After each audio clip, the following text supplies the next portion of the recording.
Everyone, welcome back to Shruti IAS. This is video 8 of direct sources of each questions asked from Polity, specifically from Lakshmikanth book, which is our main source of preparation. This is part 8 and has 2012 UPSC Prelims Polity questions from that paper. Now, what we're doing here is that we are marking all the questions and all the other options in that particular question line wise in a book. This is a screenshot of my book. The idea behind these videos is that we can mark the important segments which have already been asked in UPSC prelims, so that once we are revising the Lakshmikanth book, we don't at least miss out on the parts which are the most important, right? To understand this initiative more, I suggest you go back and watch the 2005 video. I apologize on my part for being a little late in coming out with the 2012 video. I think it's been a week since we uploaded a video. I also had my personal UPPCS paper. But rest assured, going forward, we're going to be uploading one video at least every alternate day. I'm going to try for every day, but still, every alternate day, we're going to be uploading a video. Now, coming to question number 1, the topic is Government of India Act 1935. The distribution of powers between the center and the states in Indian Constitution is based on the scheme provided in the. Now, for this answer, we go to chapter 1, historical background, page number 8. Under Government of India Act, point number 1, the Act divides the powers between center and the units in terms of three lists: federal list, provincial list, and the concurrent list, which is technically what our current system is based on, our union list, state list, and concurrent list. So our answer becomes C, Government of India Act 1935. Coming to question number 2, the topic is Panchayati Raj. Now here, in areas covered under the Panchayat extension to the Scheduled Areas Act 1996, what is the role/power of Gram Sabha? Point number 1, Gram Sabha has the power to prevent alienation of land in scheduled areas. Point number 2, Gram Sabha has the ownership of minor forest produce. Point number 3, recommendation of Gram Sabha is required for granting prospecting license or mining lease for any mineral in scheduled areas. Now let us look at the solution. For point number 1, in chapter 39, we open the Panchayati Raj chapter, we open page number 394. And for the other points also, same page, we're going to find all the answers in. Point number 9, for point number 1, the Gram Sabha or the Panchayat at the appropriate level shall be consulted before making the acquisition of land in the scheduled areas for development of projects, which makes our statement 1 as correct. Similarly, point number 13 here gives us the minor forest produce statement. You check subpoint number 2. So here it's written the ownership of, like, just a second. Panchayats at appropriate level and Gram Sabha endowed specifically with, see subpoint number 2, the ownership of minor forest produce, which makes the statement 2 as correct. Same page, coming to point number 11, the recommendation of the Gram Sabha or the Panchayats at the appropriate level shall be mandatory for grant of prospecting license or mining lease for minor minerals in scheduled areas. Again, this makes the statement 3 correct. So the answer becomes D, 1, 2, and 3. Coming to question number 3, the topic is adjournment motion. In the Parliament of India, the purpose of an adjournment motion is. For this answer, we come to chapter number 23, page number 242. We see here adjournment motion. It is introduced in the Parliament to draw attention of the House to a definite matter of urgent public importance, the needs and the support of 50 members to be admitted. So this makes our statement A as correct. Now for statement B and D, they don't really mean anything. I mean, they're called nothing. But statement C means something. Statement C, to allow reduction of specific amount in demand for a grant. Now, if we check same chapter, I think the number here is written wrong. Parliament chapter, page number 253. Each demand is voted separately by the Lok Sabha. During this stage, the members of Parliament can discuss the details of the budget. They can also move motions to reduce any demand for a grant. Such motions are called as cut motion. So technically the answer for C is cut motion. Adjournment motion is A. B and C don't really have any meaning. Coming to question number 4, the topic is NGT 2010. Now this particular question is not really given in Lakshmikanth. This question talks about NGT and 2010 and how it was enacted in consonance of which of the following provisions of Constitution of India. Let's just look at the answer. It's not given in Lakshmikant. The answer is A, the right to healthy environment construed as a part of right to life under Article 21. One only. 2 and 3 are incorrect. Let's remember these points for later on. That NGT doesn't really have anything to do with the provisions of grants in scheduled areas and tribes, and similarly, powers and functions of Gram Sabha. Other things that we can see is what all laws that NGT deal with. So it deals with the Water Act of 1974, Water Cess Act of 1977, Forest Act of 1980, Air Act of 1981, Environment Protection Act of 1986, and Biological Diversity Act of 2002. Coming to question number 5. Consider the following provisions under the Directive Principles of State Policy as enshrined in the Constitution of India. 4 points are given. Which of the following are Gandhian principles that are reflected in the Directive Principles of State Policy? So answer is 2 and 3 here. I've forgotten to mark it. Let's just check where this answer is given. In chapter 9, page 110 DPSPs, under Gandhian principles, Article 40 is organized village panchayats, so 2 is correct.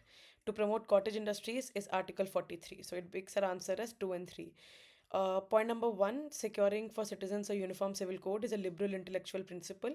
Article 44, to secure for all citizens a uniform civil code throughout the country. And for 4th point, same chapter, we come to page 109 under socialistic principles. Point number 6, to secure a living wage, a decent standard of life, and social cultural opportunities for all workers, which is again our Article 43. So our answer becomes 2 and 3 only. Coming to question number 6, it's all 3 statements are like different topics. For consider the following statement: Union territories are not represented in the Rajya Sabha. It is within the purview of Chief Election Commissioner to adjudicate the election disputes. According to the Constitution of India, the Parliament consists of the Lok Sabha and the Rajya Sabha only. Okay, all 3 statements are incorrect. Let us see how they are incorrect. So first point, chapter 23, Parliament, page number 223. Under representation of union territories, read one page before. Under the Constitution, the Parliament of India, I'm so sorry, just let me. Under composition of Rajya Sabha, point number 2, representation of UTs. Out of the 8 union territories, only 3, Delhi, Puducherry, and Jammu Kashmir, have representation in the Rajya Sabha. The populations of other 5 union territories are too small to have any representation. So that means 3 are at least represented. This makes a statement 1 as incorrect, which says that no union territories are represented in the Rajya Sabha. Coming to point number 2, here we can see from chapter 23, page number 222, one page before. Under the Constitution, the Parliament of India consists of 3 parts vis-a-vis the President, the Council of States, and the House of People. Though the President of India is not a member of either House of the Parliament, does not sit in the Parliament, he is an integral part of the Parliament. Any bill is passed through the President. So statement C becomes incorrect because it says that Parliament consists of Lok Sabha and Rajya Sabha only, but President is also a member of Lok Sabha and Rajya Sabha. For point number 2, we come to chapter 80, elections, page number 573. Here we check Article 323B empowers the appropriate legislature to establish a tribunal for the adjudication of election disputes. Also, we can see here that Constitution lays down that no election of the Parliament or the state legislature to be questioned except by an election petition presented to such authority in a manner provided by the appropriate legislator. The appellate jurisdiction lies with the Supreme Court only. So the appellate jurisdiction and again special appeal jurisdiction lies with Supreme Court, does not lie with Chief Election Commissioner. And in a case like where how like a parliament decides it to be, so Chief Election Commissioner is incorrect here. The answer becomes D, none only. Coming to question number 7, this is not given in Lakshmikant. It's on consumer rights. I think you can just read this question and remember that 1 and 3 are correct statements here. There is a certain amount of fee in the consumer forum that is to be paid. So statement 2 becomes incorrect because of that. Moving ahead to the Lakshmikant questions again. Question number 8, the topic is speaker. Now, regarding the office of Lok Sabha Speaker, consider the following statement. He/she holds the office during the pleasure of the President. He/she need not be a member of the House at the time of his or election, but has to become a member of the House within 6 months. If she intends to resign, the letter of his resignation has to be addressed by the deputy speaker. Okay. Now, for this answer, we come to chapter 23, Parliament, page number 229. All 3 points are given under Speaker of Lok Sabha only. Here we can see in election and tenure very clearly the speaker is elected by the Lok Sabha amongst its members. So because it's amongst its members, statement 2 becomes incorrect. He already has to be a member of Lok Sabha, right? Just a second. Yeah, point number 3 is correct because she has to vacate his office earlier in case of any of the following cases. If she resigns by writing to the deputy speaker. So yes, he resigns by addressing it to the deputy speaker. Statement C becomes correct. For statement number 1, she holds office during the pleasure of the president. We should note on next page, 230 page, it should be noted that wherever the Lok Sabha is dissolved, the speaker does not vacate his or her office and continues till the newly elected Lok Sabha meets, right? This means that he's not holding office during the pleasure of the president. He is there uh, till the time like a new Lok Sabha is actually elected. Also, there are only 3 cases for him to vacate his offices. He ceases to be a member of Lok Sabha. She resigns by writing to a deputy speaker. He is removed by a resolution passed by the majority of all the then members of Lok Sabha. Such a resolution can be moved only after giving 14th day advance. Nowhere it is written that he is holding office during the pleasure of the president. There are very specific cases in which he can vacate his seat. So, which makes a statement number 1 also as incorrect. Answer becomes B, 3 only. Coming to question number 9, the topic is original jurisdiction. Which of the following are included in the original jurisdiction of the Supreme Court? Before reading this, let's just directly come to the solution part of it. We can see in chapter number 26, Supreme Court, page number 290. Here we see under original jurisdiction, as a federal court, the Supreme Court decides the disputes between different units of Indian Federation. More elaborately, any dispute between the center of one or more states, between the center and any or states on one side, and one or more other states on the other side, between 2 or more states, right? Let's look at the options. So option 1 and option 4 talk about this. Option 2, a dispute regarding elections to the either house of the parliament or that of a legislature of a state. I mean, not given in this list. Again, the dispute between government of India and a union territory, not given in this paragraph. So Article 131, which provides for the original jurisdiction, just talk about these 3 cases. 2 of 1, these are given in point number 1 and point number 4. Our answer becomes 1 and 4 only, right? If you want to, let's say, know more regarding this, for like, I think, not in this one. Just one second. Yeah.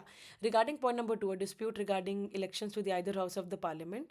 Article 71 talks about all disputes arising out of election of a president or vice president shall be inquired into and decided by the Supreme Court, right? So this is not, I mean, it is decided by the Supreme Court, but this is not an original jurisdiction of the Supreme Court. Okay, so the answer becomes 1 and 4. I'm sorry for all the confusion in this question. Coming to question number 10, the topic is Government of India Act 1919. Which of the following are the principal features of the Government of India Act of 1919? Coming to the answer for this, it's in chapter number 1. We come to page number 6. Here, for first point, reduction of diarchy in the executive government of the provinces. We come to point number 2 under Government of India Act of 1919, 8th line. The dual scheme of governance was known as diarchy. This reserve list and just a second, the transfer list and the reserve list that were divided in the Government of India Act of 1919 was known as diarchy. So this becomes as a correct statement.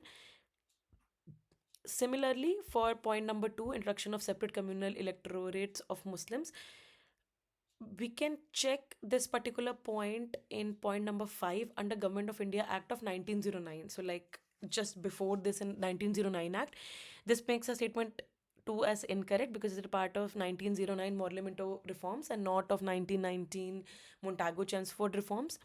For point number 3, we come to same act, Same page, point number 1, in Government of India Act of 1919, devolution of legislative authority by center to the provinces. Here 1, 2, 3, 4, 5, 6, 7, 8. Eighth line. These rules facilitate a delegation of authority from the center to the provinces. Line by line it is given here. So 1 and 3 become correct. 2 is from 1909 Act, so this becomes incorrect. Coming to question number 11, the topic is special powers of Rajya Sabha. Now, this is also very directly given in chapter 23, page number 260.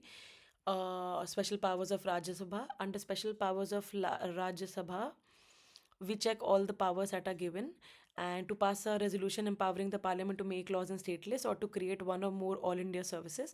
This is a statement 1 and statement 2. So the answer becomes B here, right? And we can read upon the other special powers, which is point number 3 and 4, which are not awarded to Lok Sabha. So here our answer becomes B. Coming to question number 12. Now, see, this question might be in Lakshmikant, but it's not given line by line. It's an important question, so we should do it. It's on public finance. The answer is 1, 2, 3, 5. Statement number 4 is incorrect. What are the methods of parliamentary control over public finance in India? So 4 becomes incorrect because nothing like this happens. But I could not really find, I could not find this, which is why this is incorrect. These 4 are there, but it's too scattered. So I'm not taking it from Lakshmikant, but let us remember these for future references. Placing annual financial statement before Parliament, withdrawal of money from Consolidated Fund of India only after passing of a preparation bill, provision of supplementary grants and vote on account, introduction of finance bill in the Parliament. Now, all of these are duties, or maybe like not the duties, are methods of parliamentary control over public finance in India. Moving ahead to question number 13, the topic is education. Now, for this, we come to what is the following provisions of Constitution of India have a bearing on education? DPSPs, rural and urban local bodies, 5th schedule, 6th schedule, 7th schedule. Let us see the answer for point number 1 in chapter 9, page number 109. Under DPSPs, Article 41 directly talks about to secure the right to work, to education and to public assistance. So, first becomes correct. DPSPs have a bearing on education. Similarly, for point number 2, 11th and 12th schedule, 73rd and 74th Constitutional Amendment Act have education as a subject in both the schedules. So point number 2 becomes correct. For third and fourth point, we can see that 5th and 6th schedules, we can read up the information on 5th and 6th schedules, which is given in chapter 4. Page number 40, where the list of schedules is given in salient features of the Constitution. 5th schedule deals with the administration and control of schedule areas and tribes. 6th schedule deals with provisions related to tribal areas in Assam, Meghalaya, Tripura and Mizoram. They have nothing to do with education. So these 2 become incorrect. 3 and 4 become incorrect. Point number 5 again becomes correct because education is a part of the concurrent list. So our answer becomes 1, 2 and 5 only. Coming to question number 14, CAG. Now for this, in India, other than ensuring the public funds are used by efficiently and for intended purposes, what is the importance of Officer of Comptroller and Auditor General CAG? Now see, all the points are not directly given, which are given, we're going to mark it in Lakshmikant. Others we're going to learn for future references. CAG exercises exchequer control on behalf of the Parliament when the President of India declares national emergency and financial emergency. Nothing like this is given in the emergencies chapter, so this statement is incorrect. Statement number 2, CAG reports on execution of projects and programs for the ministries and are discussed by the Public Accounts Committee. Now for this statement, we come to chapter 52, CAG, page number 444 and 446. Under duties and powers, point number 3, she audits all trading, manufacturing, profit and loss accounts, balance sheets and other subsidiary accounts kept by any department of the central government and the state government. For this, we can see, and for this, this basically means that any projects which are executed by ministries, here just it's written departments. So this becomes a correct statement. Coming to 3, this is a correct statement, not given in Lakshmikant. Information for CAG reports can be used by investigating agencies to press charges against those who have violated the law while managing public finances. Point number 4, while dealing with the audit and accounting of government companies, CAG has a certain judicial powers for prosecuting those who violate the law. For this, again, chapter 52, page number 447. We can check it here. That Just a second. The CAG has no control over the issue of money from the Consolidated Fund of India, and many departments are authorized to draw money by issuing checks without specific authority of the CAG.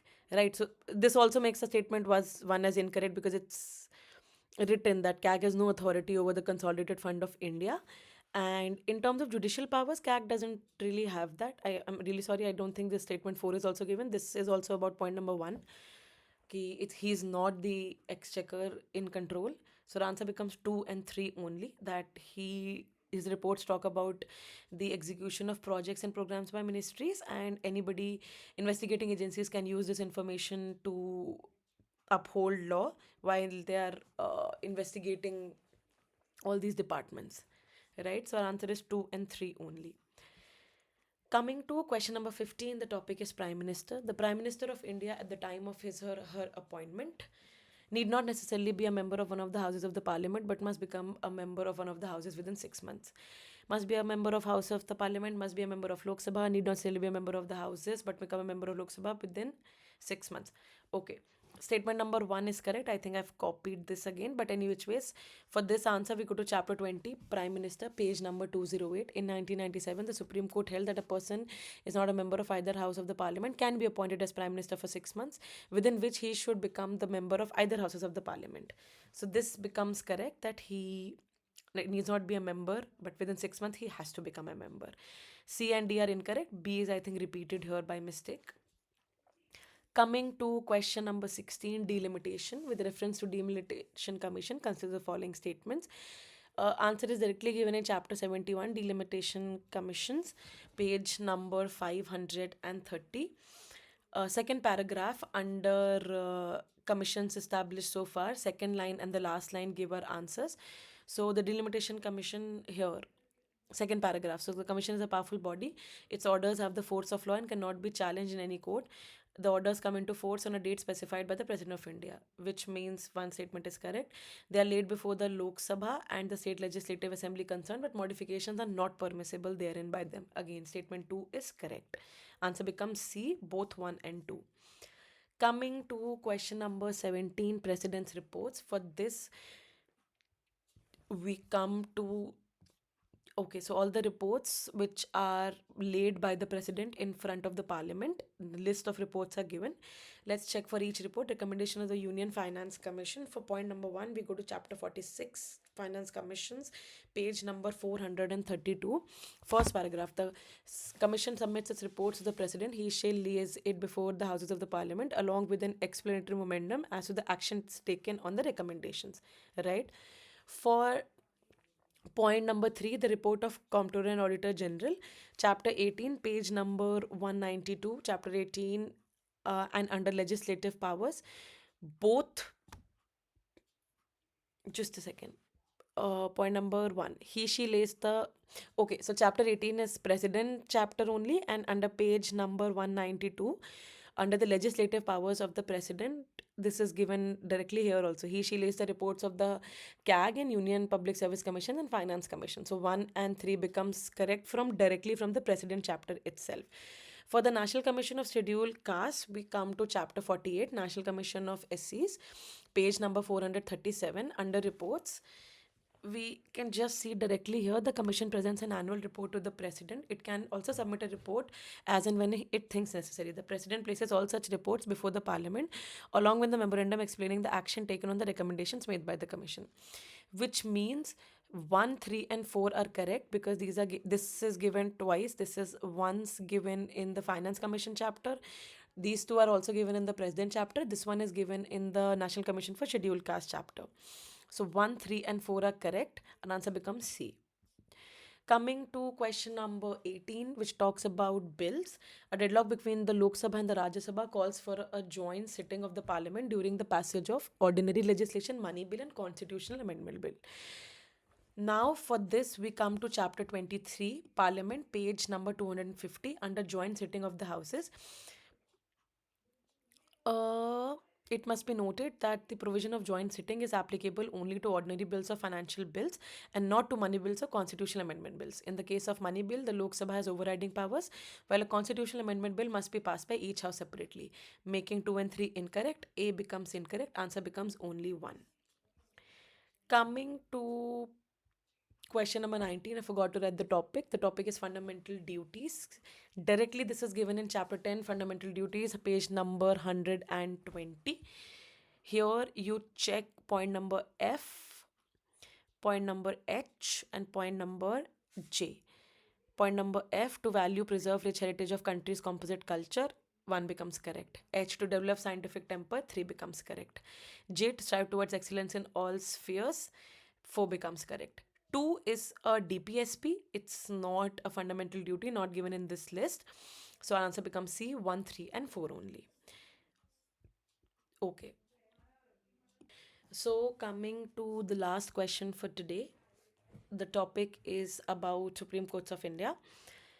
While appointing the Supreme Court judges, the President of India has to consult the Chief Justice of India. The Supreme Court judges can be removed by Chief Justice of India only. The salaries are charged on consolidated fund to which the legislature does not have a vote. All appointments of the officers and staff of the Supreme Court of India are made by the government only after consulting the Chief Justice of India. Now let us look for the answers. For point number 1, chapter 26, Supreme Court, page number 280. I'm not sure if it is 285 or 287. I think it's 287. Under appointments of judges, directly it's given the judges of the Supreme Court are appointed by the President. The Chief Justice is appointed by the President after consultation with such judges of the Supreme Court. So this becomes correct. Yeah, Supreme Court judges are appointed by the President after consulting with Chief Justice of India. Same page, removal of judges. A judge of the Supreme Court can be removed from his or her office by and order of the President. The President can issue the removal only after an address by the Parliament has been presented to him in the same session for such a removal, which makes a statement 2 as incorrect. The Supreme Court judges cannot be removed by the Chief Justice of India, only by President through parliamentary procedure. For point number 3, we come to same chapter, page number 289. Expenses charged on consolidated fund. The salaries, allowances, and the pension of the judges, as well as the administrative expenses of the Supreme Court of India, charged on the consolidated fund of India. They are non-votable by the Parliament. They can be discussed but non-votable, making our statement 3 as correct. For statement 4, we come to page number 289, same chapter, under independence of Supreme Court, point number 8.